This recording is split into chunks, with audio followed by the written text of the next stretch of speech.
kaakami miilarraa kaara rakkoon qabu tole dhiifama dingoodhaaf rakkoon qabu maaloo rakkoon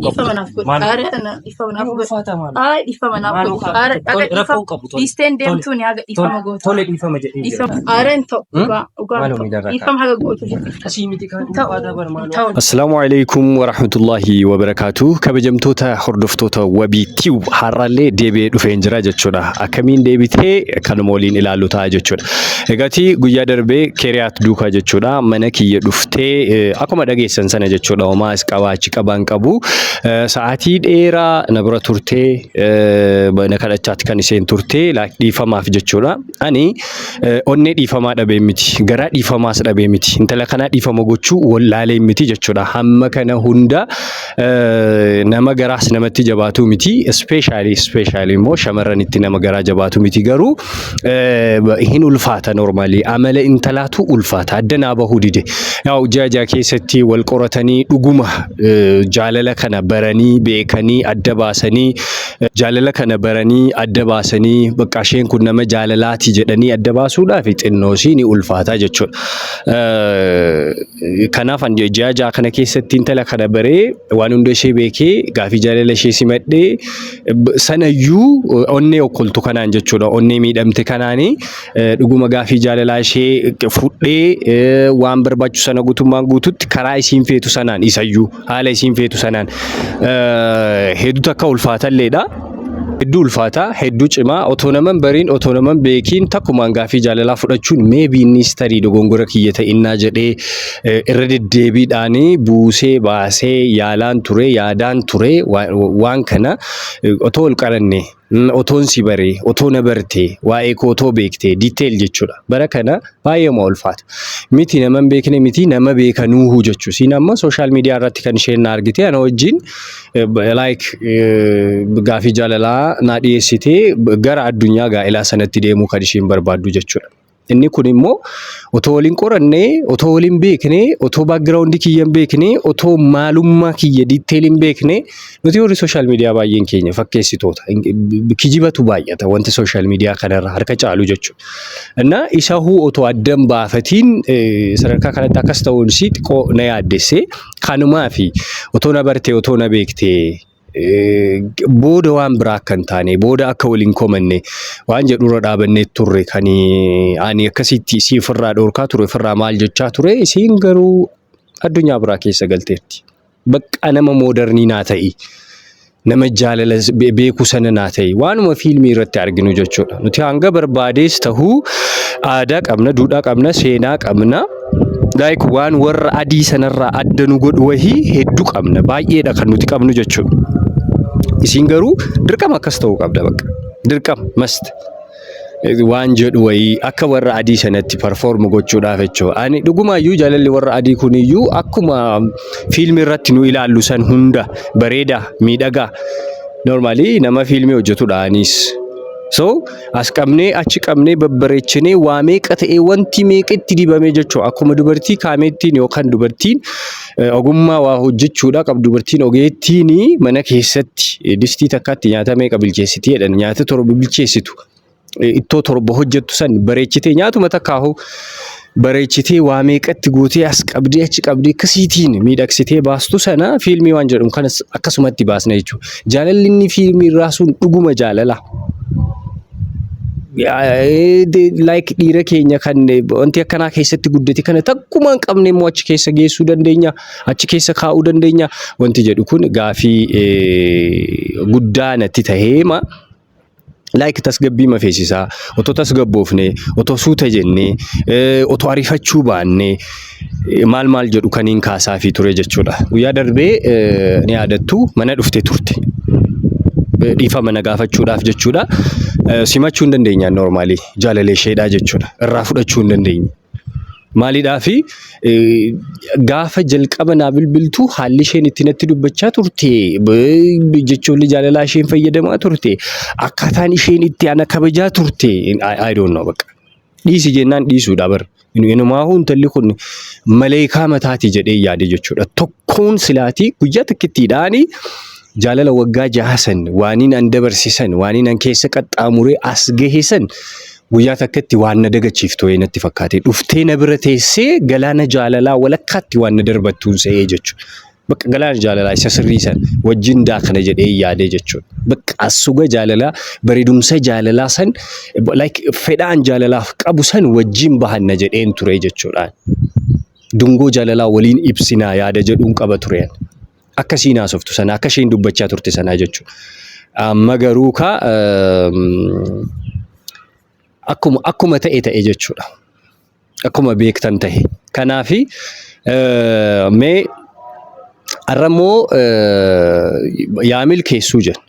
Yoo milkaa'eef isheenis dhaabbattee of taajjabdee of ilaaltee waan haala amma ittiin deemaa jirtu kanarraa of fooyyessitee dhaabbattee ilaaltee tarii sirrattee shamara ishee sirrii san taatee dhuftii waan jedhu du'aayin godhaaf irra deddeebiidhaan isinis du'aayii kadhaafi like kana wajjin maybe yoo waliin taane adda ba'uudha bakka adda deemuudha garuu kana booda addunyaa biraa jira namni akkasii dhaabatee nafu jechuun tallituun akka amma jirtu kana dhaabattee naftu nama biraa jaalachuun isheedhaan nafu jechuudha amalli amma baree kun boris maal ta'uun isaan oolu irra deebi'amee nama addunyaa gaa'elaa wajjin ijaarrachuu barbaannu sana fuuldurattis mul'isuun keenya waan hin hafneefi anumaafuu yaa taa'u obboleettiin ishee irra deddeebitee naaf bilbilaa turte. Namuma sanaafu sanbadiin waan dhufuuf dirqama inni waan ta'eef jechuudha.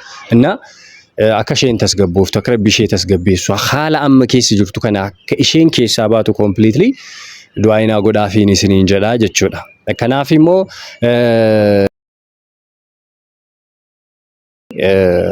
amma garas deemuutti hin jira jechuudha. Mee waan ishiin naan jettu irra deddeebiidhaan naa bilbilaa turte. Dargaggeettii haa taatu malee suuraa ishee natti agarsiistee jirti. Suuraa ishee argee hin jira. Dargaggeettii haa taatu nama dhiyoo heerumte dhiyoo gaa'ela horatteedha. Yaa kabajuun dirqama jechuudha. Kabajuun erga wal barteetii eega waa'ee koo isheen itti himteetii maal sheema bira ga'ee waan isheen naan jettu kan waliin dhageenyu ta'a. Na duukaa bu'aan isiniin jedha.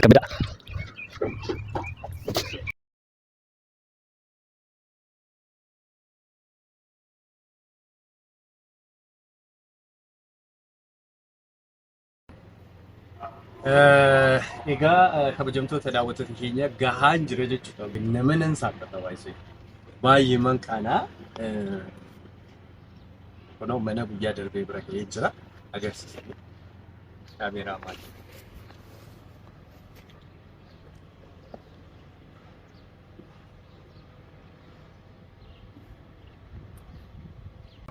Maal akka jedhee seenuun beeku. Sababni isaa ani kan hin beeku like ati nama duriidha nama jechisiisalleedha wanti nama haasa'uudhaaf deemu kun jechuudha.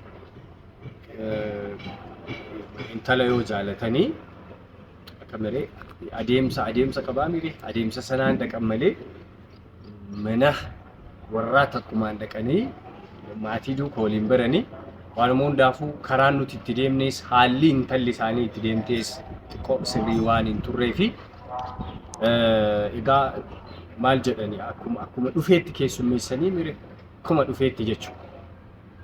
So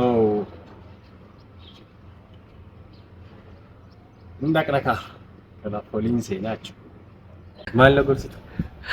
Eegi xinnoo ishee.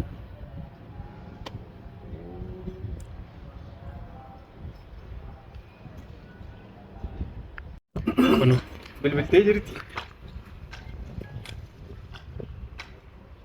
Hello. Oh. Nagaadha kamsi. Fayyaa dhufaan jira balbala gubbaarra ga'een jira. Hayyee.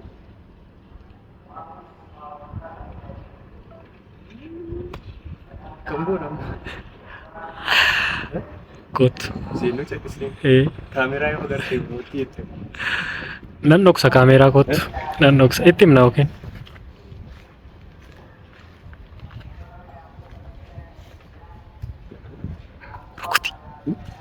Rukuti. Egaa mana bira geenyee jirra. Baay'uma sodaachuu jira. ol seenu manni kanuma maal hojiin turree mi guyyaa darbu callisee madhaa'u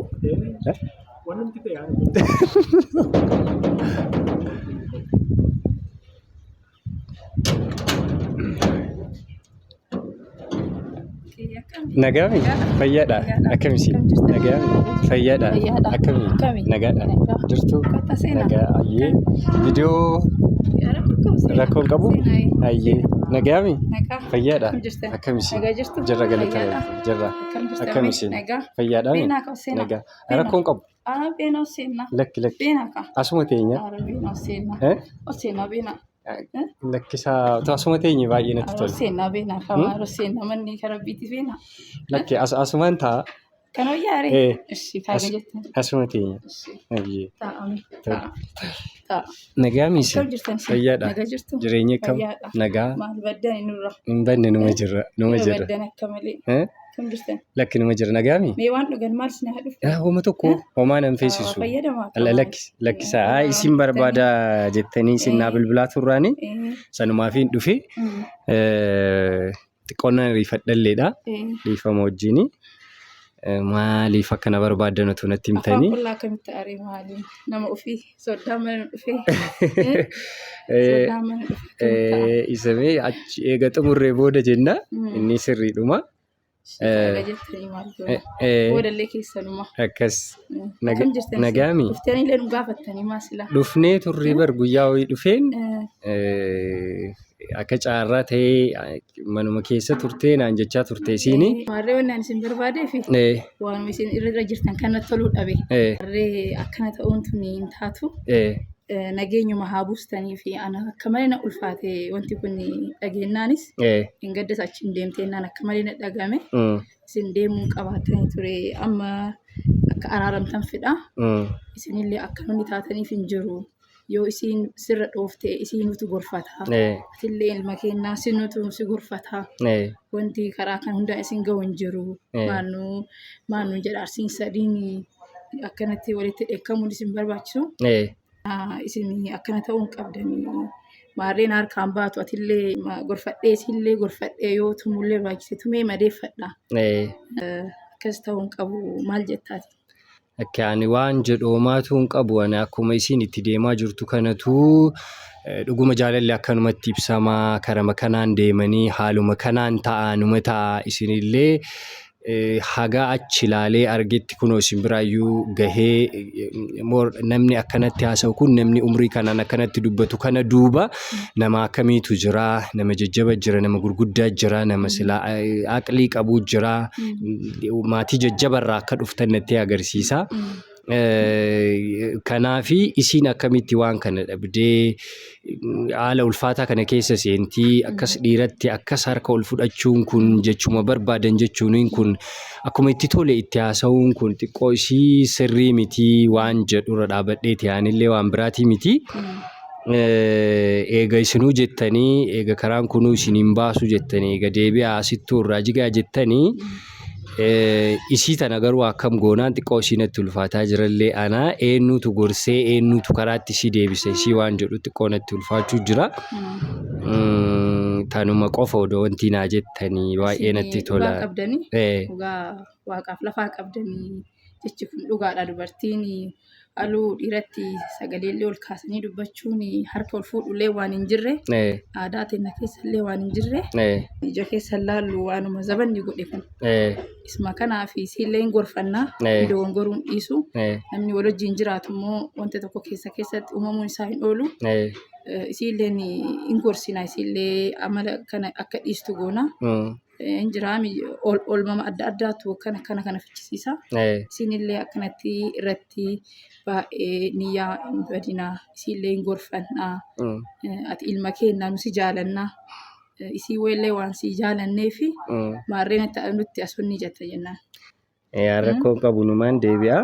Kana durallee maan si dhossaa miti atillee intalli tun haga ofitti taffisuu haga lubbuu fi balleessuu geetteerti. Haadha caalanatti asii dhiyaatti beektaa? Sababa kee viidiyoo kee irra deddeebitee laaltee kolfitii bakka akka malee taate beektaan immoo haadhasii caalaa waan itti dhiyaadhuuf waan kana waa baay'ee jira wanni an kana siin hin jenne. Siinillee sitti darbitee aartu dubbattullee ta'ee jaalaluma keettu akkana godhe jedhee yaada. Waa baay'ee na taphachiiste. Ani immoo waa hunda caalaa akkasii lama waliin taatan barbaadaa siin miidhamteerti daa'imni tun. Atillee akkuma injiraa miiree obboleettii qabdaa. Waan kana itti ilaaltee akka wajjin taatan fedhii guddaa qaba ani. Mucattiin illee waan garaa nama nyaattu siif waan baay'ee taatee mul'achuu dhabuu danda'a. Silaa waan akkanaati. Intalli tun baay'ee siin miidhamteetti. Anillee akka naantu kana seen daa'imummaan heerume malee waan sirriitti nama gorsullee miti. Narra ilaalan inni ati obboleessuma kiyyaa gaafa dhuftee nurraa fuutee immoo ilma nu taata. Waan dur jirtu tuni. Kanaaf intalli tun baay'ee miidhamtee angaraa keessatti himaa jira. Akka malee miidhamtee haga lubbuu ofiitti taffisuu haga namaa walii galuu dhabuu geetteetti. Taani immoo akka waan jiruun ani sin cinaa jira. Waan badii isii hunda ani isii hin gorsa isii ofitti gorsaa. Atillee si gorsaanii waan an jedhe kana fudhattanii akka isin baay'ee walitti wanni jettan fedhaa. Kana jedha yoo yaadni qabaattellee ana natti himi rakkoo hin qabu.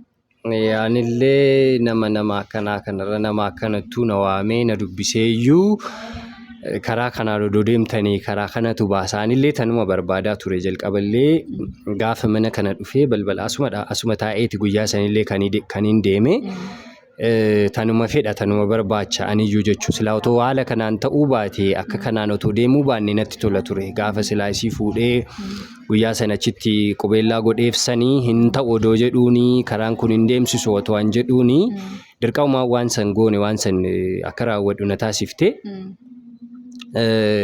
Tarii namni nama jaalatee waan amma addunyaan tun keessa jirtu sinillee bareechitanii beeytanii maybe sanumatu dogongorsee laata jaalaluma waan jedhamu kanatu irra caalee isitti ulfaatee laata waan jedhu irra dhaabadheeni gara biraatti otoo hin deemne seenaa jalqabaa kiyyallee maybe isinitti himtee jirti ta'a yookaan viidiyoo sanuu argitanii jirtu ta'a isinillee anis kanumaa fi tarii intalli tunillee akkana ta'itti wanti sun irra deebi'ee raawwatinnaa anillee jireenya kiyyana jalaa badinnaa kana booda waan jedhu irra dhaabadheeni si waan sanaa dhiyeessitee jennaan hayyee rakkoon qabuu jedheeni ittuu deeme san boodaahuu maatima keessan keessaa eenyuun akka ta'e walii beekuu baadhusii karaan kun sirrii miti akka kanaan deemuun keessan gaarii miti isin ijoollee musliimaatii karaan kun isinirraan tolu haalli kun isinirraan tolu naan jechaa turanii.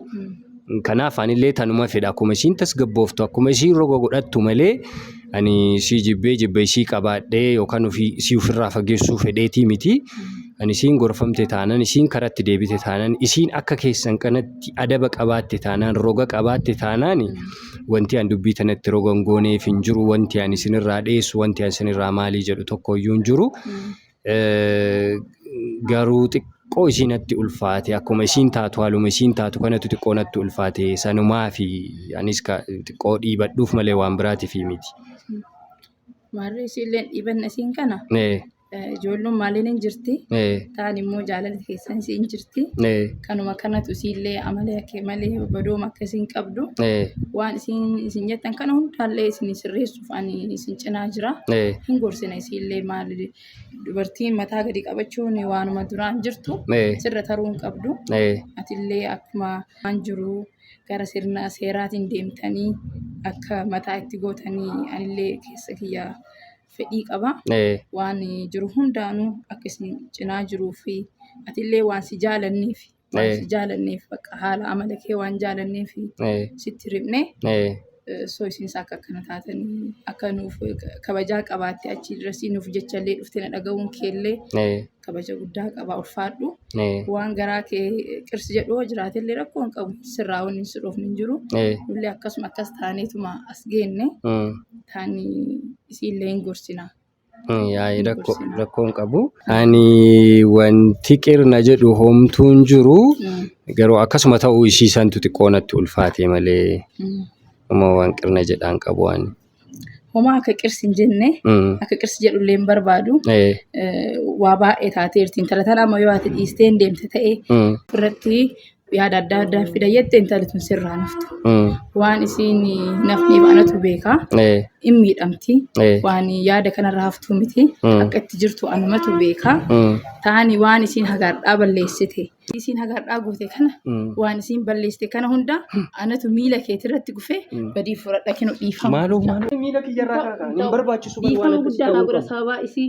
Lakki an dhiifama isinii tole dhiifama jedhee jira. Kaakaa tole dhiifama jedhee kaakaa miilarraa kaa rakkoon qabu tole dhiifama hin godhaaf rakkoon qabu maaloo rakkoon qabu maaloo rakkoon qabu tole dhiifama jedhee jira. Aareen ta'u dhiifama haga gootu jira. Asii miti kan dhuunfaataa bara maaloo akkamitti lakki dhiifama godhiif tole jedhee isteen deemin rakkoon qabu waanuma tokko rakkoon qabu. Aga dhiisee jettutti hin ka'u. Maaloo gatu aga dhiifama jettutti hin ta'u. Tole hin godhaaf rakkoon qabu. Kaa isin ol jedhaa isiniifuu jedhee dhiisee kaa. Dhiistaniifi? Ara maal goonamni akka galatoomii ulfaadhu ulfinna sirraa tursiisu ati na kabajaas dhuftee dhiifama kan ibsachuun waan guddaadha. Kabajamii ilma guddaas gaafatu. Na kabajuu fi akka ani jirutti osoo hin taane akkuma absooma waan nu goote galatoomii ulfaadhu ulfinni sirraa haa turu beena akkam oseenna. Isinillee ulfaadha lakkisa rakkoon qabu hojii dalagaa qaba. San in ariifadha rakkoon qabu. Dhugaa rakkoon qabu. Oseennee buna isin daffisee deemte. Lakkisa guyyaama biraa deemu. Lakki guyyaama biraa dhufu. Nagaa ta'a. Dhugaan ta'u beena seentan.